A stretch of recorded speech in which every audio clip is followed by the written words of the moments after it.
So David, much more pleasing performance on Saturday. Potentially the only thing missing, a second goal to really kill the game off. Yeah, but as long as we got one more than the opposition, that's all we were particularly bothered about. But yeah, I think we could have made it a little easier for ourselves in certain moments of the game. But I actually think the players delivered the game plan brilliantly well to limit a team that are fighting for their lives. And when I say desperate, I'm on about desperate to win and the position they're in. You'd expect much more than much more sort of like goal mouth action, but that's because of our shape and our understanding of the roles, and the players deserve huge credit for that. And now is focus on keeping that momentum going into tomorrow night. Yeah, of course. You know, when you come off the back of an important win that was much needed, then you know that momentum is important. But then you've got to remember that I think, like I said, we've lost one league game since I've been here, since November away from home. So we know that there is a bit of momentum away from home. We just need to translate that into, you know, to home games. So there's already a belief in the group that we can go anywhere on our travels and give a good account of ourselves, and we've got to make sure that happens tomorrow night. Does it feel like a weight off that win on Saturday? I think everyone's had a bit of a spring in their step this morning at least. Yeah, the truth is, I go not personally. There's always weight of expectation on managers and head coaches. For everyone else, I'm relieved for everyone else. Really, I didn't want anyone else to feel bogged down because I truly believe that we were going to turn the corner. Does one win make us turn the corner? No. As I said before the game, it's not going to ultimately define our season in its entirety, but it might help, and I think it will help. But it was important that others understood that, you know, and I say others, I'm on about fans, spectators, everyone, any stakeholder in the football club that had any sort of doubt that actually we can do this. And like I say, I think that's the important thing. I suppose it's that first win of the year and it breaks that sort of bad run at home. That's maybe the...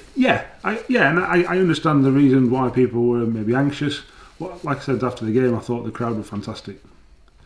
I'm sure an early goal helped, but even towards the end of the game, it wasn't pretty. It wasn't pretty watching it first time. It wasn't pretty watching it back on the video yesterday.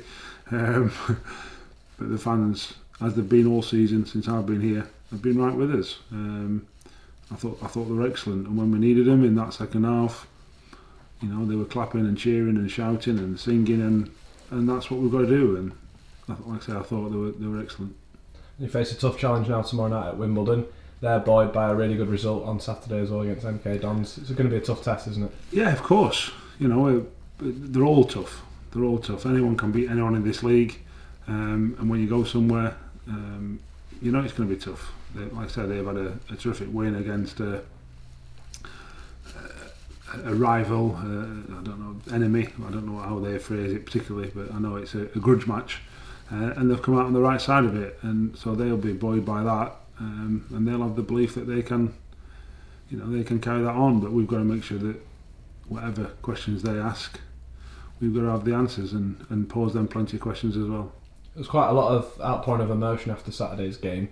How much do you focus on sort of keeping everyone grounded, as much as you did when things weren't going as well? It's controlling that, isn't it? Yeah, look, I think I think a big part of my role is to keep a steady hand on the tiller, if you like. Don't be too high when we win, and don't be too low when we lose, to make sure that everything's put into perspective. And I appreciate that's hard at times for everyone.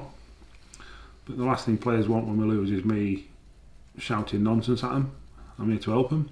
Likewise, when we win, not say anything to them because we've won and everything's all right. Well, no, it's not. It's that maintaining that pragmatic, slightly unemotional approach, so that we're continually getting better. And that's not to say that emotion doesn't play a part. It plays a big part. But we've got to make sure that they are delivered in the right way, and I thought Saturday was an excellent example of that. You know, all the way down to the last minute where they're getting a bit frustrated and trying to create something out of nothing, and we're all calm and, you know, together. I think that's the right way to show emotion, and that dogmatic and pragmatic approach. We're not going to beat them by playing football with your emotions in check, but using your emotions to help you perform as opposed to hinder performance. And I think that's, I don't think the players need much help with that, but that's part of, you know, just keeping it all lid on it, really. Would that tie into the sort of desire and determination they showed on Saturday, and that's something you'll be relying on from now to the end of the season? Of course. You know, I could tell you plenty of different stats or something like that about the other previous games, to know that, you know, I suppose the away results are the biggest indicator. So we know we're not far off, but at the same time, we're still a million miles away in terms of consistency and how we want to play. But one thing that's got to remain constant is all them non-negotiables. And I have to say, to a man, they do try. They do work hard. They are invested in the football club. You've seen that. You know, you saw that at the final whistle. You saw that where they're all celebrating. You saw that in the melee near the end where everyone's involved. Not because they want to be involved, just making sure they're all together. You know, there's been a huddle since Morecambe. I haven't asked them to do a huddle. They've took that upon themselves to know that, you know, and I'd like to think that's off the back of what's happened on the training pitch, that togetherness that they show, and it's about delivering it. And like I said, the last few games they have done.